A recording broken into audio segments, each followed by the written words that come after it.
Hi. Global Videos News Post. Welcome to YouTube channel. Title: Yay or Nay on impeachment. USA Today opinion contributors take sides. USA Today asked two diverse group of contributors to its opinion section how they would vote on impeaching President Donald Trump. Here are their answers. An immoral jury. Would you take to trial a case you could never win, even if you could prove the suspect was guilty beyond a doubt? That is the dilemma facing the House. The Republican leadership has already declared that the fix is in. That leaves the House in a position similar to that of prosecutors in the segregated South trying to persuade all white juries to convict fellow whites of lynching blacks. Inevitably, the murderers were exonerated, even congratulated. Yet we now see plainly that those juries were immoral, as future generations will decide of our Senate. The House has no option but to bring charges. It is the only body that can.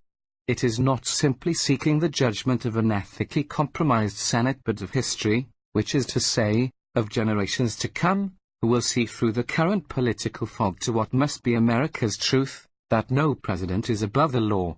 Alice Coase's History of the ACLU, Democracy, If We Can Keep It, will be published next year. He is a member of USA Today's Board of Contributors. Continue the Kangaroo Court. I am generally against impeaching presidents except for very serious charges. I opposed the impeachment of Bill Clinton even though he obviously committed perjury, and was disbarred for it. How can you impeach someone for covering up having fun behind the back of his shrew wife? As for the impeachment inquiry, what a hoot. The charges. What happened to all that extortion, bribery, quid pro quo and even treason the Democrats and their pals in the news media couldn't stop talking about? Instead, we have abuse of power, which is a fancy way of saying we can't prove extortion or bribery. An obstruction of Congress, which means that when House Intelligence Committee Chairman Adam Schiff subpoenaed Trump's lawyer, Rudy Giuliani, Trump told him essentially that he'd see him in court on that one. That's supposed to be a high crime? Then there were the Kangaroo Court House proceedings, which first consisted of a secret, but amply leaked, House Intelligence hearing in which various functionaries testified, mostly on hearsay, about what they thought about Trump's phone call to Ukrainian President Volodymyr Zelensky, a call whose transcript Trump himself had promptly released. And the House Judiciary Committee hearings. 3 Trump-hating constitutional law professors testifying about how much they hated Trump, plus the coup de foudre of the Judiciary Committee lawyer who stepped down to the witness table to play anti-Trump witness, then vaulted right back up to his station as Judiciary Committee prosecuting lawyer. But I say, in this instance, go for it, Dems. Vote impeachment, please. Of course I'd love to see a full Senate trial, with Chief Justice John Roberts dusting off the hilarious gold-striped Gilbert and Sullivan robe that the late Chief Justice William Rehnquist wore during the Clinton trial. But I'd settle for the House inquiry just being laughed out of the Senate. I'd love to see the House Democrats from the 31 congressional districts that voted for Trump in 2016 squirm. Please, Dems, impeach. Democrats have no agenda. House Speaker Nancy Pelosi has said that impeachment must be compelling and overwhelming and bipartisan, but this isn't any of that. The charges are confusing, overbroad and constitutionally suspect. The only bipartisanship will come from Democrats in swing districts voting no to survive 2020. And the impeachment trial will give the Senate the opportunity to make the process an indictment of this phony scandal. Impeachment is also bad politics for Democrats. Polling shows no decline in Trump support and growing strength for the president in key battleground states. Impeachment reinforces the view that Democrats have no legislative agenda but are merely, as Representative Jerry Nadler, D.N.Y., paraphrased Benjamin Franklin in 1998, using impeachment as a substitute for assassination. Back then, Nadler opposed party-line impeachment, which would produce divisiveness and bitterness and call into question the very legitimacy of our political institutions. Now, House Judiciary Committee Chairman Nadler should have taken his own advice. James S. Robbins, a member of USA Today's Board of Contributors and author of Erasing America, Losing Our Future by Destroying Our Past, served as a special assistant in the Office of the Secretary of Defense in the George W. Bush administration. Follow him on Twitter, @James_Robbins, a crime the founders had in mind. It's important to be clear on the stakes if the House doesn't bring articles of impeachment against Trump. Even with acquittal looming in the Senate, the House should approve the articles. Article I, which is labeled abuse of power, incorporates conduct that include bribery, campaign finance, fraud and conspiracy. As bad as that is, it's the conduct identified in Article 2 that is most damaging to the checks and balances the Founding Fathers put in place to prevent an imperial presidency. Trump flatly refused to comply with lawful subpoenas for documents and witnesses that Congress issued. If he is not held accountable for that obstruction, future presidents are free to ignore congressional oversight, no matter the subject. If a president can ignore Congress when it tries to look into allegations that taxpayer dollars, appropriated to help an ally defend itself, were withheld by a president trying to use them as leverage to cheat in an upcoming election, then Congress is no longer in a position to hold future presidents accountable for even the most corrupt of conduct. Joyce White Vance is a former U.S. attorney in the Northern District of Alabama and a law professor at the University of Alabama School of Law. Follow her on Twitter, @Joyce White Vance. Presidential pattern. The president now has a pattern of pursuing illegal foreign backing to help him win elections and then abusing his office to protect himself and his foreign patrons from the consequences. As their abuses and crimes accumulate, both have greater incentive to maintain the status quo by greater means. Their pattern of behavior is likely to escalate in the months ahead, threatening the security of our 2020 election and our system of self-government.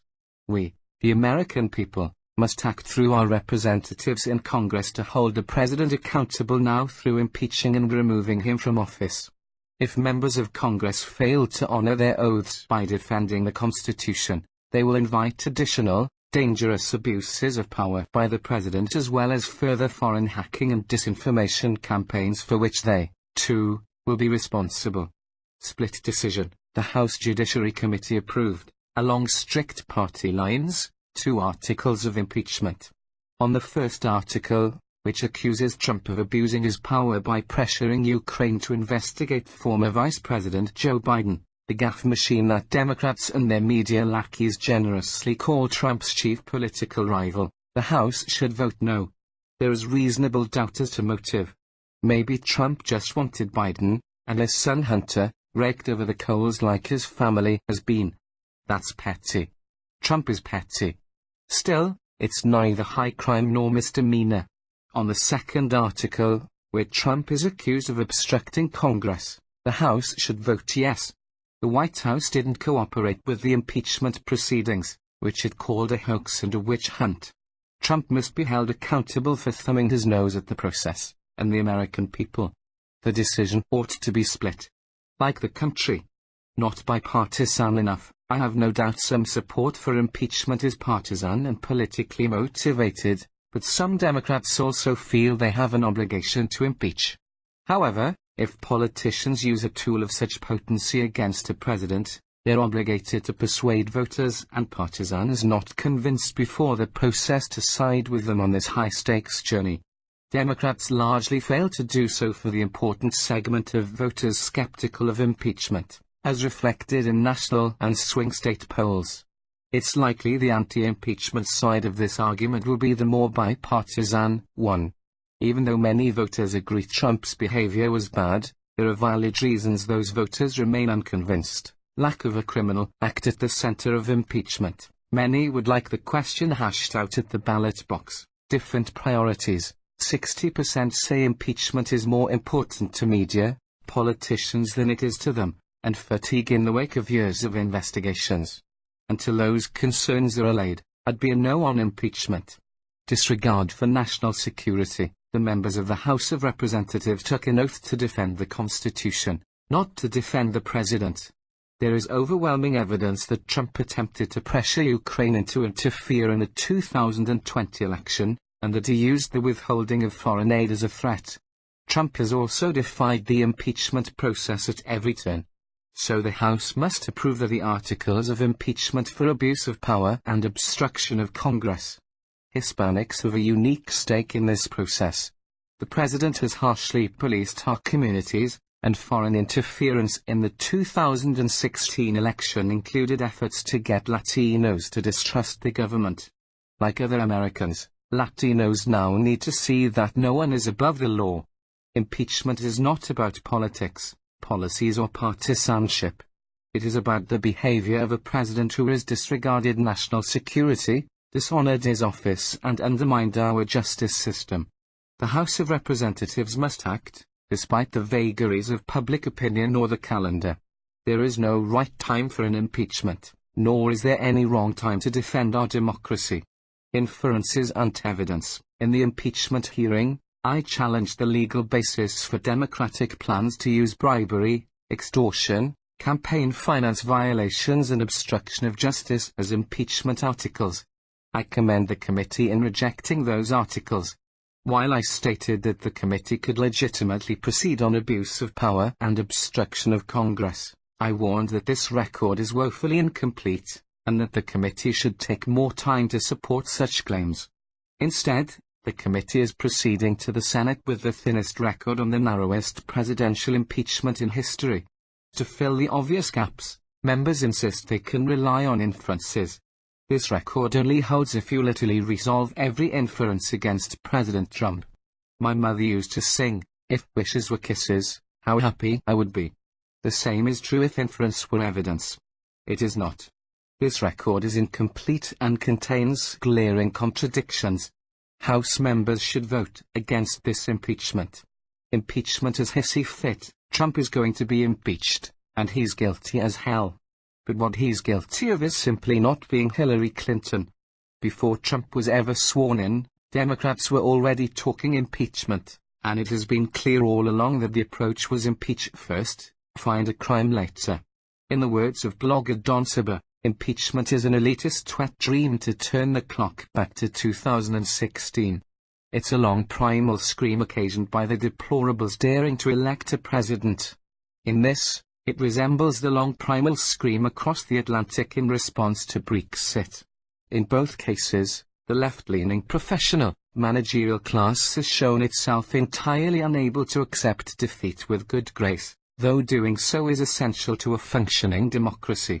Shame on them for that, on both sides of the pond. Impeachment will upset the economy, hurt Dems. The House of Representatives should vote down articles of impeachment because members will be punished by voters next year if the proceedings derail a booming economy. As 2019 comes to a close, the stock market continues to set new records, the unemployment rate of 3.5% is at a 50-year low, and job growth is surpassing expectations, with 266,000 new positions created in November. Unless Democrats throw a wrench in the works, signs indicate that the economic good times will keep rolling in 2020. The White House announced a first-phase trade deal with China on Friday, and Congress is poised to pass United States-Mexico-Canada Agreement, the replacement for NAFTA. At $1.39 trillion, U.S. combined annual trade with Canada and Mexico is double the yearly U.S. seen a total of $737 billion. Americans almost always re-elect sitting presidents during a strong economy. Creating instability by messing with a positive financial situation would hurt Democrats more politically than President Trump. Can't let President mock the Constitution. President Trump needs to be impeached to preserve our republic. It's that important, and it's that urgent. The crimes described in the articles of impeachment, abuse of power and obstruction of Congress, strike at the heart of our system of co-equal branches of government. For members of Congress to ignore these blatant acts would be as much a violation of their oath to defend the Constitution as President Trump's actions. The frame has established an exquisite balance among the three branches of government, with each serving as a check on the other's powers. Ignoring congressional subpoenas, refusing to allow cabinet members to testify and withholding documents denies Congress its constitutional responsibility for oversight. Even if some members of Congress openly mock these proceedings, it's vital that those who take their duty seriously act. The balance of power cannot be sacrificed for mere political advantage. If this impeachment goes to Senate trial, the senators will be the jurors, but history will be the final judge. Principle over politics. Like many of our nation's founding fathers, Alexander Hamilton feared the prospect of a selfish, power-abusing president. When avarice takes the lead in a state, it is commonly the forerunner of its fall, Hamilton wrote during the Revolutionary War. In later writings, Hamilton warned expressly about a man unprincipled in private life, desperate in his fortune, bold in his temper and despotic in his ordinary demeanor, known to have scoffed in private at the principles of liberty. And he didn't see such a leader as a theoretical threat but an eventual reality, the sort of reality the laws of the new nation needed expressly to safeguard against. Thus impeachment, not as some special extraordinary add-on but an essential tool of a healthy republic, co-equal with all other laws and duties, baked into the core of the Constitution in principle and in practice. Those like myself on the ideological left could readily argue that Trump had already crossed several lines of the sort in Hamilton's warnings, but there can be no doubt that the President of the United States of America soliciting a foreign government to interfere in our nation's elections in order to further his own personal, political agenda is unprincipled, desperate and despotic. The politics of impeachment will run their twisted course? Certainly. There are those with their heads so far up Trump's MAGA hat that they either refuse to see or cannot see the flagrant immorality, if not illegality, of his actions. Trump may or may not be convicted by the Senate and, if not, may or may not be thrown out by voters. Even so, the whole point of the Constitution and the foundational documents of our nation was to encourage its leaders to put principle over politics. And the principles of our Constitution must endure and, when under attack, be defended. The articles of impeachment on which the House of Representatives is voting aren't actually about Trump. They're about America, the laws and principles on which we were founded and on which our future depends. Global Videos News Post to YouTube channel. Don't forget to subscribe and follow. Thanks for watching.